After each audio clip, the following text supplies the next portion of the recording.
yiyin mamanızı. O kadar sıcak ki yani Haziran'la birlikte başladı bu sefer. Normalde Haziran sonuna denk gelirdi bu sıcaklar. 35'ler, 36'lar. Belki dışarıda 40'ları falan görmüştür, bilmiyorum. Çok sıcak. Hatta evin içinde bile durulamıyor ki biz normalde herhalde klimayı Ağustos'ta falan çalıştırırız. O da böyle az. Ama bugün klima da çalıştı. Neyse ki bir bulutlandı hava. Belki bir yağmur yağar. Hani telefon aplikasyonlarında yağmur göstermiyor ama Bodrum'da yarın bir geçiş olacağını görüyorum Poseidon'a baktığımda. Yunan web sitesinde. İyi bulutlandı, bir rüzgarlandı. Bunun yağmura delalet olacağını umut edelim. Bir yağmur yağsın, hava rahatlasın çünkü nefes alacak gibi değil. Kediler bile, önlerine mama koydum. O kadar sıcaktan bayılmışlar ki mamadan daha çok su içiyorlar. Ki mamalarını da yemediler zaten. Ben de tam vaktinde saçlarımı kestim. Kendim kesiyorum arada saçlarımı. Bütün günümüz içeride geçti bugün. 2 gündür hatta. Hani artık 35'lerin 36'ların üstüne çıktı. Evin içi bile 31-32 derece. Hani klimayla en fazla 28'e düşürebiliyoruz. Yani sıcağa yetişmiyor klima. Ama şu esinti falan iyi oldu. Biraz dışarı kendimizi atabiliriz. Bahçeyi sulama şansım olur. Ağaçları belki sularım bugün. 2 gün oldu çünkü. 2 günde bir, 3 günde bir falan suluyorum. Bir de böyle küçük bir bostanı hazırlayayım istemiştim geçen gün. Bu sıcakları henüz bastırmadan, saçlarımı henüz kesmeden önce hem ağaçların altını açtım hem de bostan için yataklar hazırladım.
ki arkaya diktiğim salatalıklar ertesi gün yapraklarından soyut bir şekilde sap gibi kalmışlardı. Zira bu sene çekirgemiz bol.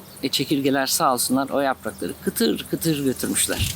Fide olduktan sonra yeniden bu yataklara ekilebilir, dikilebilirler. Dolayısıyla işte pazardan ya da ziraattan, ki biz geçen hafta işte Mumcular'da bir ziraata gittik. Fidelerimizi oradan aldık. Klima sesi biraz rahatsız edecek ama şunu söylemek isterim ki bu hemen elimin altındaki nektarin ve arkadaki nektarinde aşağı yukarı 2 kasaya kadar meyve topladık. Kasalardan biri sirkelik olarak ayırdık. Sirke yapılabilirdi çünkü yenmezdi. Diğer yarısını hem bölüştük hem de reçel yapmak üzere ayırdık. Ayrıca ağacın üstündeki dalları temizleyince meyvelerden verandaya çıkış yolumuz açılmış oldu. Sadece üzücü tarafı bir dalı kırıldı. Artık bunların isimleri dal kıran nektarin olarak tescillenmiş oldu. Bizim nazarımızda bu hafta biraz böyle evde dinlenerek, bahçeyle uğraşarak, sıcaklardan kaçarak geçti. Tam böyle emekli haftasıydı. Aksiyonu yoktu. Sadece bir gün çıktım, bisiklete bindim. 46 kilometre yaptım, bittim. Artık düzenli binmek istiyorum ama bu sıcaklarda nasıl devam edeceğim onu da bilmiyorum açıkçası. Geçen hafta bir de denize gittik. Gayet iyi geldi. Normal şartlarda ben çok böyle aklına deniz getiren biri değilim. Denizle ilişkim mesafelidir. Bülent davet etti. Yani biri davet etmese benim çok fazla aklıma gelen bir şey değil deniz. Böyle yarımadayı dolaşırken havanın böyle 43 derecelerde olduğu günlerde hatırlıyorum. Hani koylardan geçiyorsun, gir bir suya, serinle ve devam et, değil mi? Benim aklıma gelmiyor. Bu galiba biraz şeyle de alakalı. Hani doğma büyüme Bebekliyim. Boğaz kıyısında okudum. Ortaokuldan üniversiteye kadar hep işte rıhtımları olan okullarda okudum. Ama deniz hep benim hayatımda bir fon olarak kaldı. Bir manzara olarak görmeyi daha çok seviyorum. Biraz bir şeyle de alakalı galiba. Her ne kadar Boğaz çocuğu olsak da hayatımız hep böyle bahçe işleriyle geçti. Babam böyle evin o küçücük bahçesini bir cennete çevirirken, gençken çok yardım etmezdik ergenken ama bize de işlemiş, yani mayamızda varmış demek ki. Bahçe işleriyle uğraşıyoruz. Bunun da en güzel örneği kardeşim aslında. Tamam. Harika. Valla kardeşim hikayesini aslında o anlatsın isterdim ama onu arayıp sordum. Takım elbise ve kravatla geçirdiği yıllar kardeşimi daha sağlam ve dünyaya bağlayan bir şeyler yapmaya itti onu ve tarımla ilgilendi. Hatta bir an geldi çiftçi oldu. Yani şimdi size şunu söyleyeyim. Tarımla uğraşmak çok da kolay bir şey değil. Yani özellikle de yeniyseniz. Nitekim kardeşim bütün bunun zorluklarıyla karşılaştı. O zorluklar içerisinde başarısız olduğu, hayal kırıklıkları yaşadığı vesaire. Yalnız ne sıcak, inanılmaz bir sıcak var. Ben de özel bir şey için çıkmadım dışarı. İlaçlarımı almak için eczaneye, hem de Hülya'yı alırım gelmişken diye. Onun için geldim.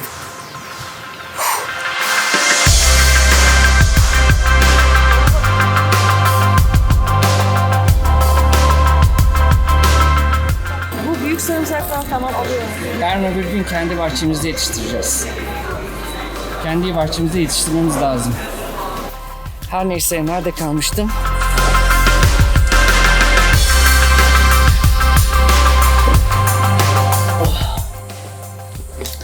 İşte bir takım yaşadığı zorluklar, hayal kırıklıkları ve başarısızlıklar onu pek yıldırmadı aslında. Çünkü bu süreçte aldığı notlar, tuttuğu rakamlar, istatistikler vesaire zaman içerisinde tarım uygulamaları ile ilgili onun yararına bir yazılıma dönüştü. Üstelik bu para kazanmak, kar etmekle alakalı değildi. Bir başka çiftçiler adına fark yaratmakla alakalıydı ve onun bu yeni tutkusunun ne gibi kapılar açacağını henüz bilmiyordu. Çok tesadüfi, rastgele bir fırsat kardeşimi Amerika'daki bir sunum etkinliğine götürdü. Kardeşim oraya sadece bir çiftçi olarak gitmedi. Aynı zamanda ağzı laf yapan biri, ki o şöyle anlatıyor. O gün çok formdaydım ve sunumu böyle oldukça komik, eğlenceli ve o tutkusunu karşı tarafa geçiren bir şeyle doluydu. Nasıl diyeyim, duyguyla doluydu. Şimdi hızla ileri sarıyorum. Türkiye'ye döndükten sonra bilin bakalım ne oldu. Hikayesi, tarım uygulamasının potansiyeli ve o sempatik sunumu izleyen önemli birinin dikkatini çekti.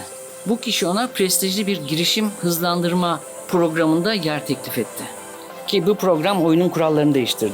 Bir startup'ın kurgulanmasından finans yönetimine kadar her konuda paha biçilmez kurslar sunarak onu en iyi mentorlarla buluşturdu. Ama benim için en ilham verici kısmı bir danışmanın tüm hikayesini dinledikten sonra o başarısızlıklar, hayal kırıklıkları vesaire ona şunu söylemesiydi. Başarısızlık dediğin şey aslında başarının anahtarlarıdır ve sen aslında burada bulunarak önemli bir başarı imza attın. O yüzden bana hikayeni tekrar anlat ama bu sefer çok daha derinlere in. Mesela ailende daha önce çiftçi var mıydı diye sorarak başka bir fitili ateşliyor. Çünkü kardeşimin verdiği cevap gözden kaçmış bir bağlantıyı ortaya çıkarıyor. Dedem Yugoslavya zamanında Makedonya'da çiftçilik yapıyor.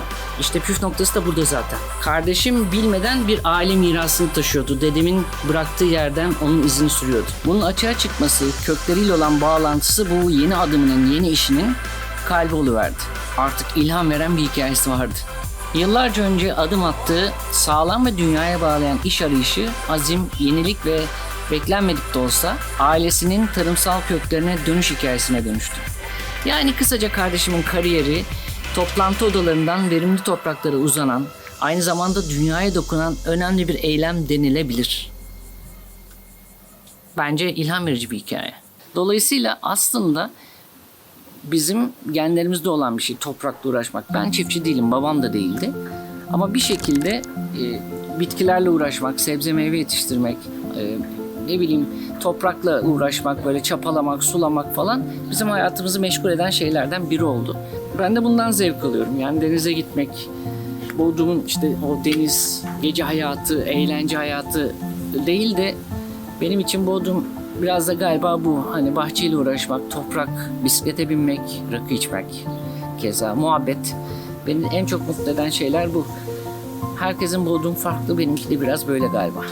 Bu hafta bizim olayımız buydu. Dolayısıyla içerik de bundan ibaret. Haliyle bir sonraki videoda görüşmek üzere. Lütfen kendinize çok iyi bakın, saatli kalın, hoşça kalın.